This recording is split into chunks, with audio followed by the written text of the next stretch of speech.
So welcome back to the part two of the small series on what it's like to drive a classic car today.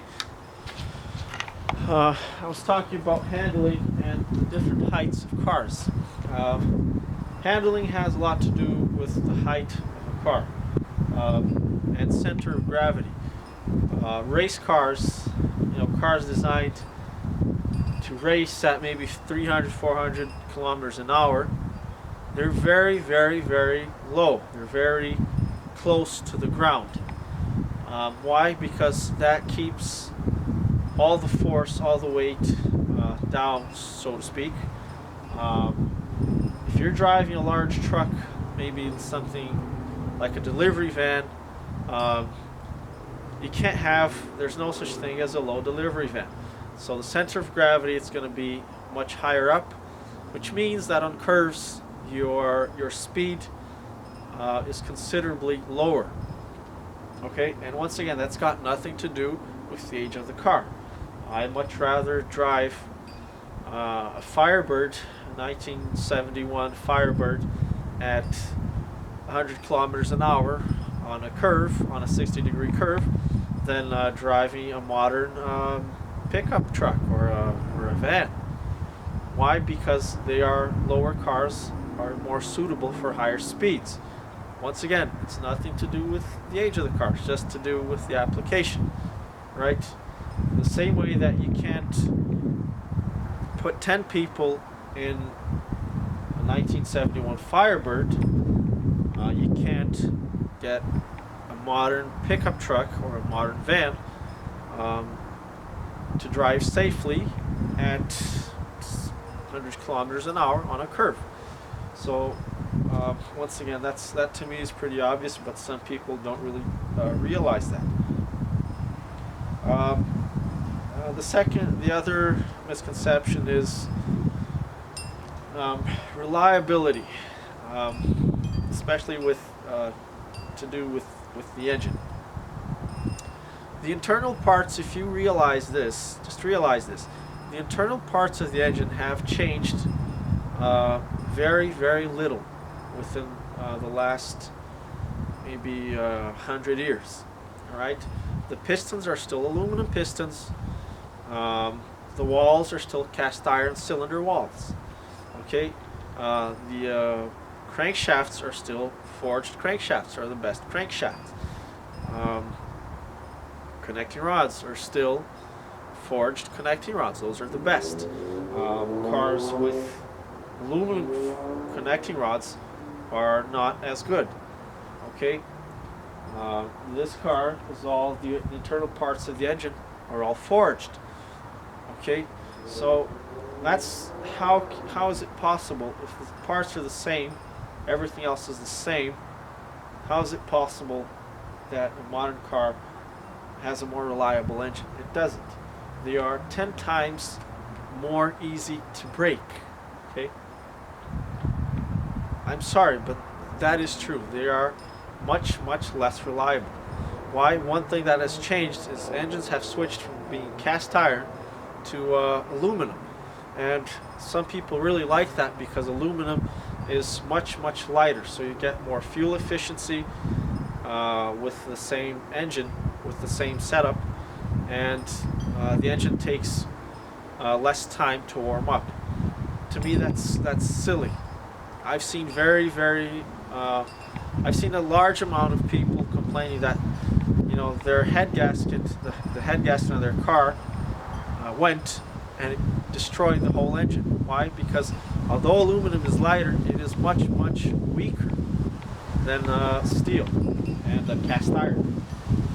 You overheat an aluminum engine, it's gone, it's garbage. You overheat a cast iron engine, you might crack it, but it will not work. You might need to re-weld it, you might melt the pistons, but the engine will still be good. You will still be able to drive home.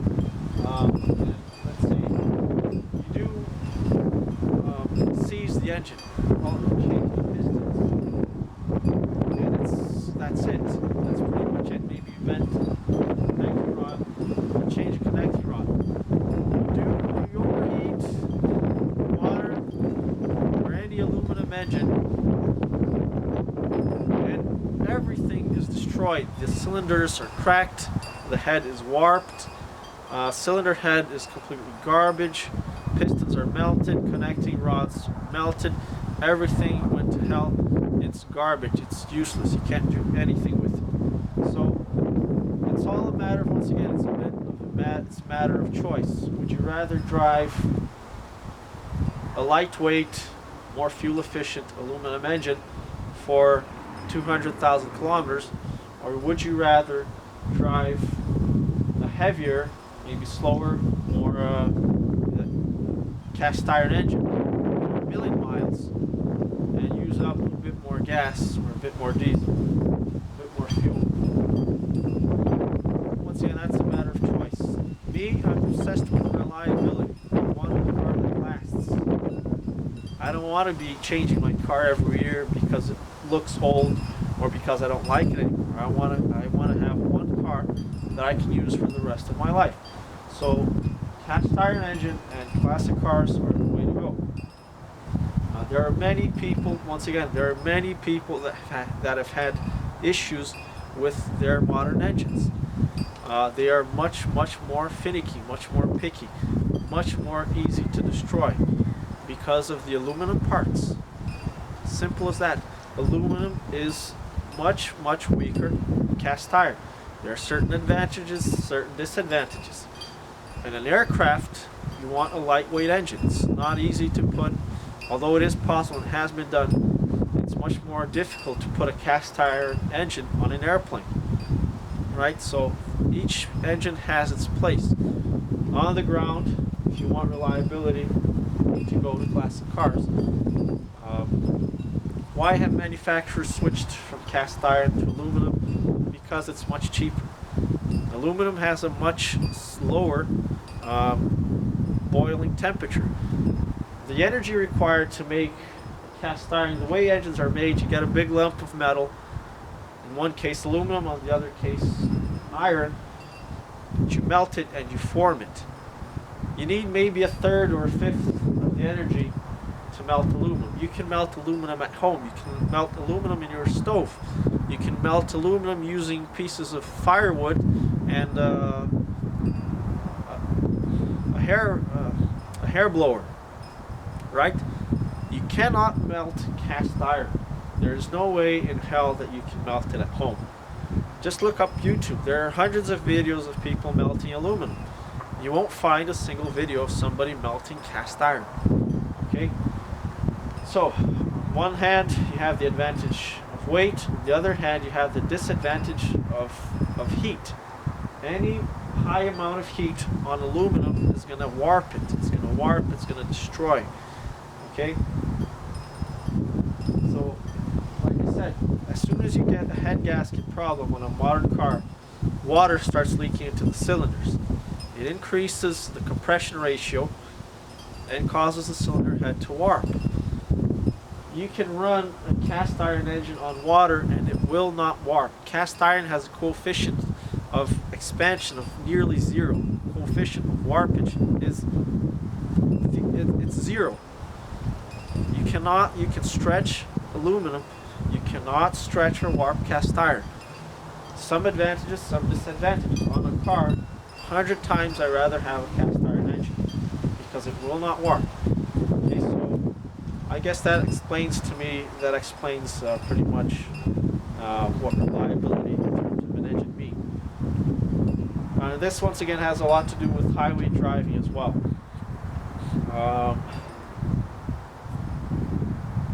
They're still the same engines pretty much. Pistons are still aluminum, although early 40s and pre-1940s you could get cast iron pistons. And once again, some race engines are switching. All race engines are cast iron. There are not many aluminum engines. The aluminum race engines are used in very expensive races where they can afford to use one engine per race. Okay, so yeah, if you want to go ahead, if you have that much money and you really want to win a race, yeah, you'll probably use an aluminum engine that will only last you maybe 5 races. Okay, but for those of us that are actually driving these cars and not racing them, you know, cast iron is the way to go if you want reliability. The next misconception is to do with cost of parts. So there's this misconception that parts for classic cars cost a lot more than parts for modern cars. That's plain garbage, to say the least. I was going to use another word, but I won't. Just go on to Rock Auto, check the availability of parts and the price of parts. It's much, much cheaper. Parts for these cars are much, much cheaper, and they're all much more reliable.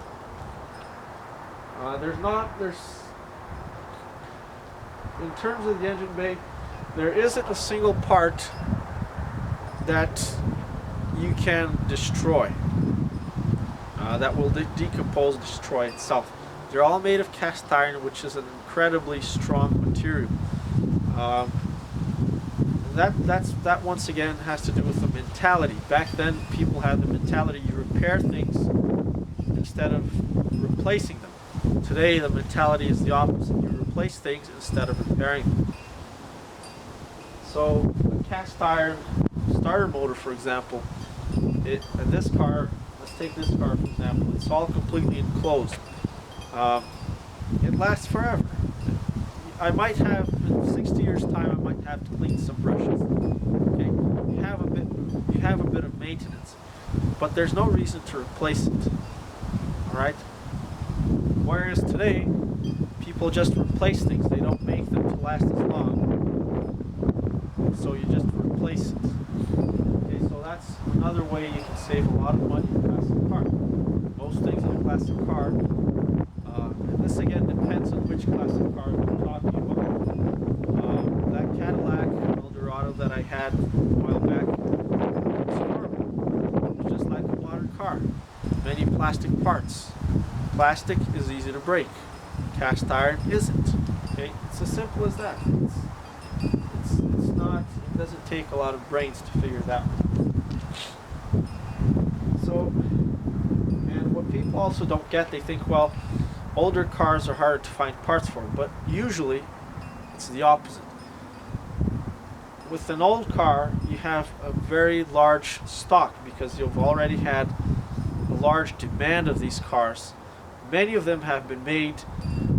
There are lots of refurbished parts, rebuilt parts. You can probably find parts for them in junkyards. But with the new car, there's not a lot of parts available. There's not a lot of parts out there. You won't expect to find a 2020 Toyota on the junkyard because there's just not that many. They're new cars. It's going to take years for there to be a large market, and of course there's the aftermarket. So what happens is there are certain manufacturers make certain parts on the car, and then what will happen is other manufacturers will eventually copy the design, and they'll have the parts, replacement parts for those cars. In some cases the aftermarket parts are inferior, in some cases they are much better. So originally, for example, the distributor cap in this car used to be made by AC Delco or Autolite.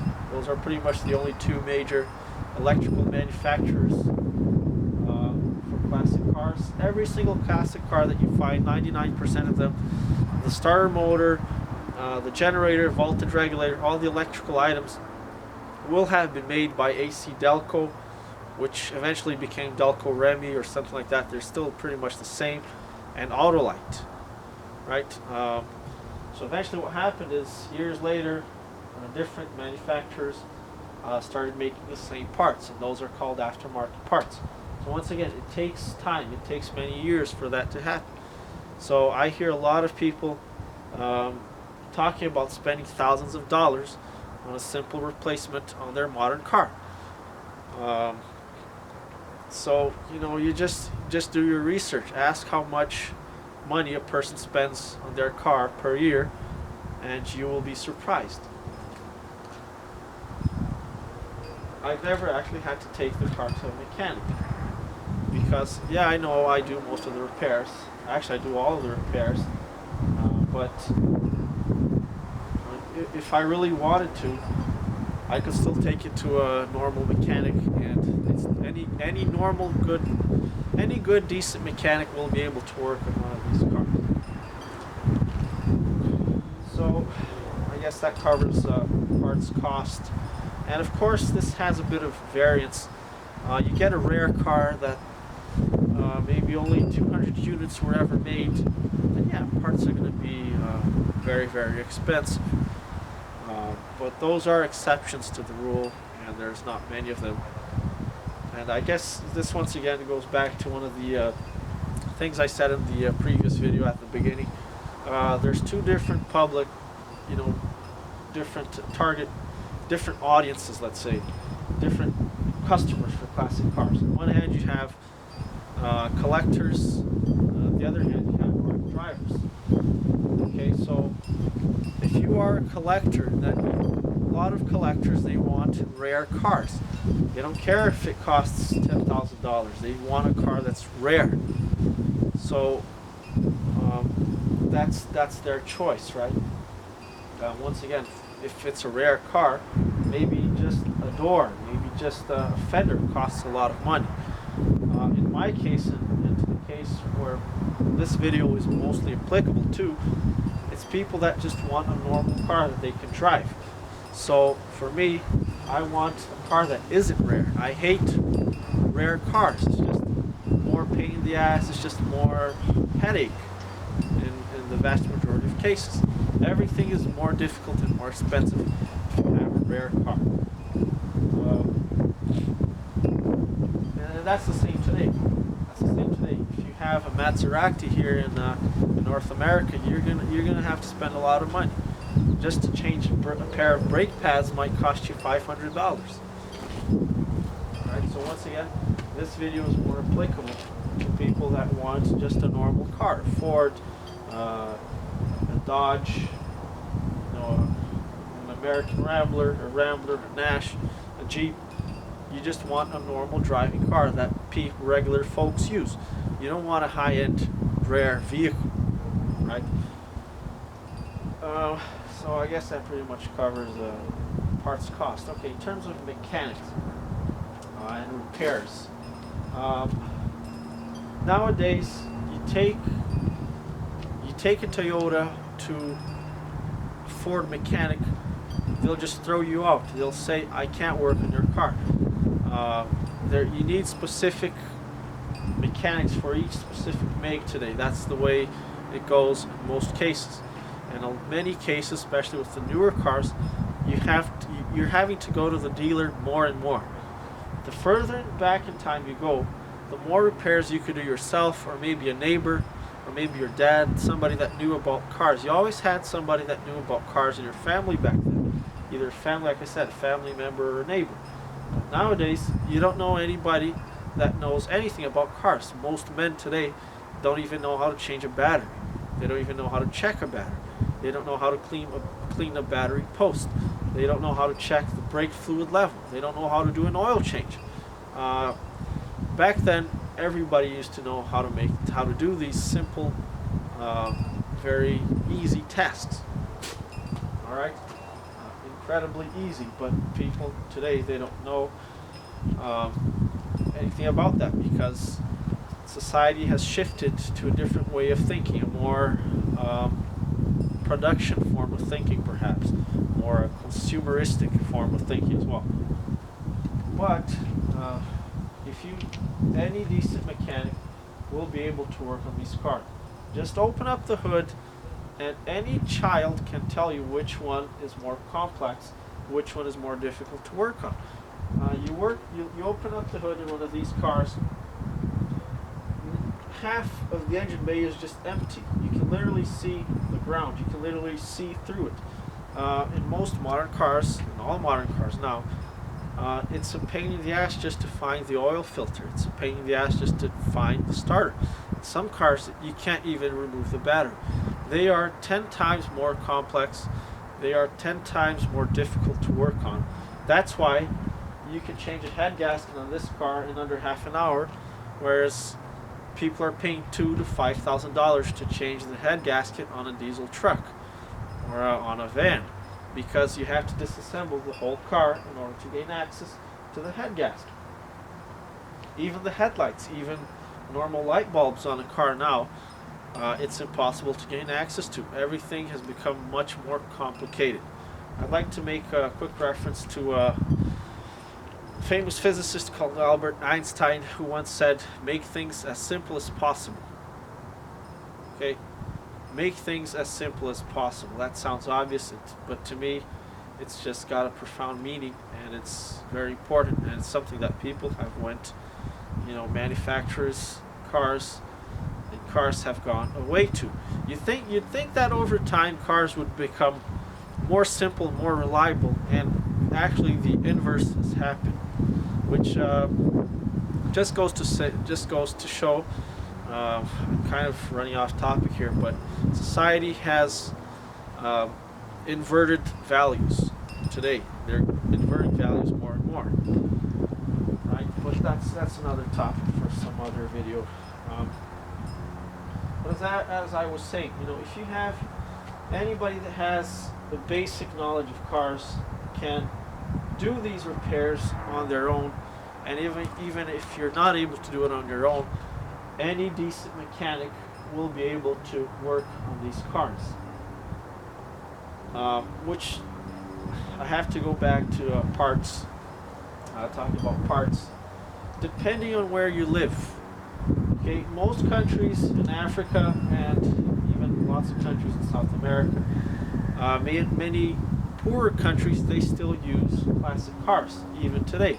Most of the cars in Africa, in many places, are still cars from the 60s and 70s. You go to Brazil, you look at the highways, 60% of the trucks of the big freight liners are diesel or Mercedes diesel trucks from the 60s, 70s, and 80s. Why? Once again, because they're much more reliable. So in these places, most mechanics will be familiar with these cars. They'll have plenty supply of parts for this car. In my case here, in the particular region that I live in, parts for these cars are zero. There's nothing for them. If I want to change a brake pad, I'm not able to change it right away. But fortunately today we don't have to rely on. We no longer have to rely on going to the counter and going to the parts store. Internet has made things much more available and easy to find. All I have to do is go on Rock Auto and order the parts that I need. In my case, it takes 3 days for the parts to arrive. I can get a next day delivery, but obviously you have to spend a lot more money on shipping. If I want next day delivery, that shipping option costs more. But it would still cost way less than if I were to purchase a modern car part. And even today, most car parts, and you take a car to the mechanic, frequently it's there for at least a day, 2 days, maybe 3 days. They still have to order parts, right? So once again, it's another advantage of classic cars that people don't realize.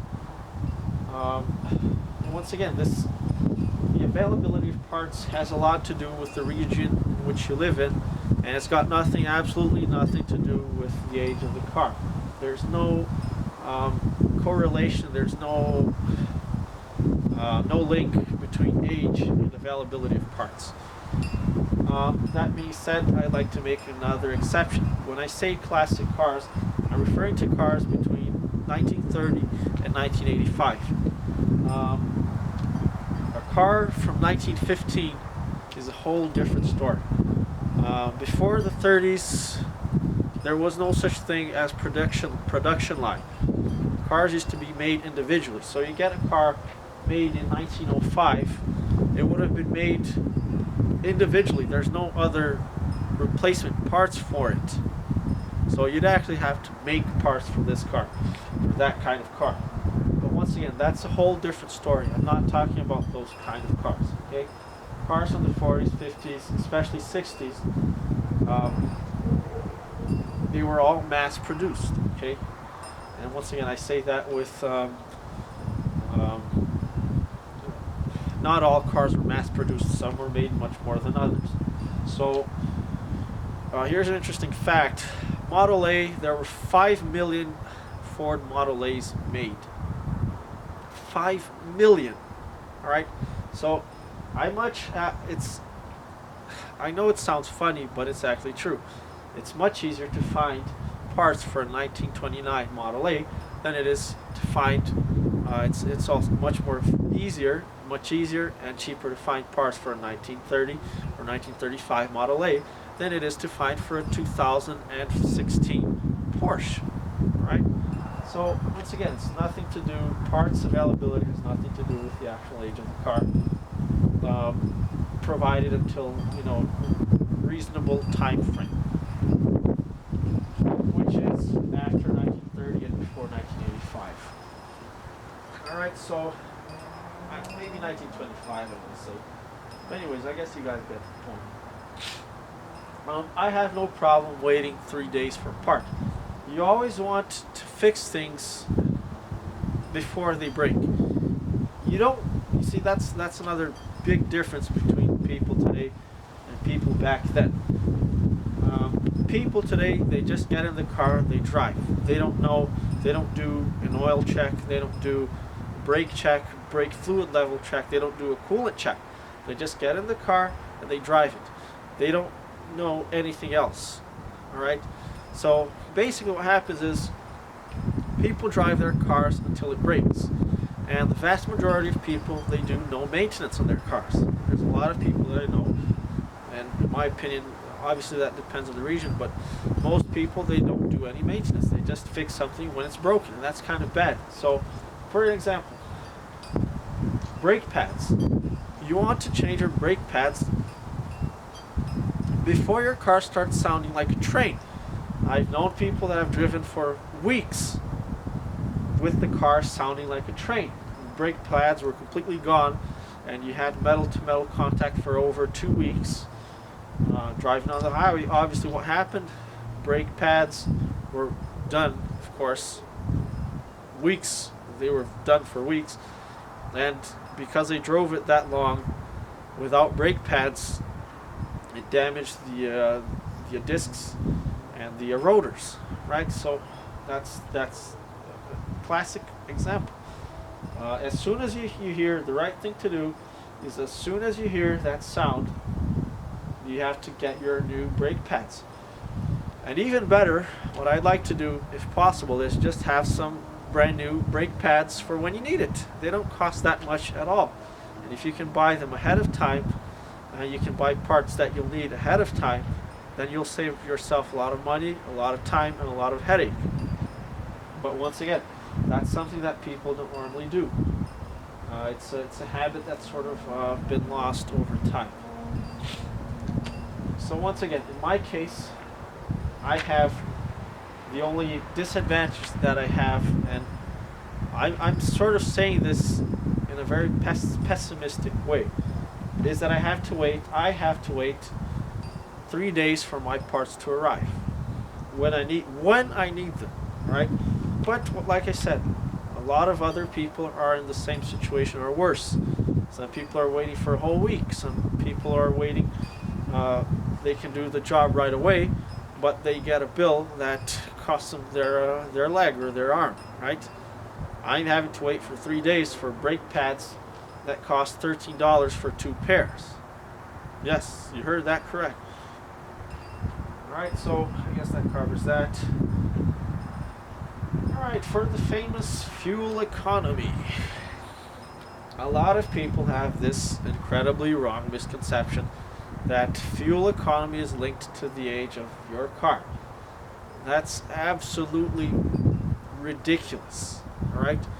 You get a 1.8 liter Morris Minor from the 50s, and you put that against a 5 liter 2019 or 2020 Ram 1500. One car has got a 1.8 liter engine, the other car has a 5 liter engine.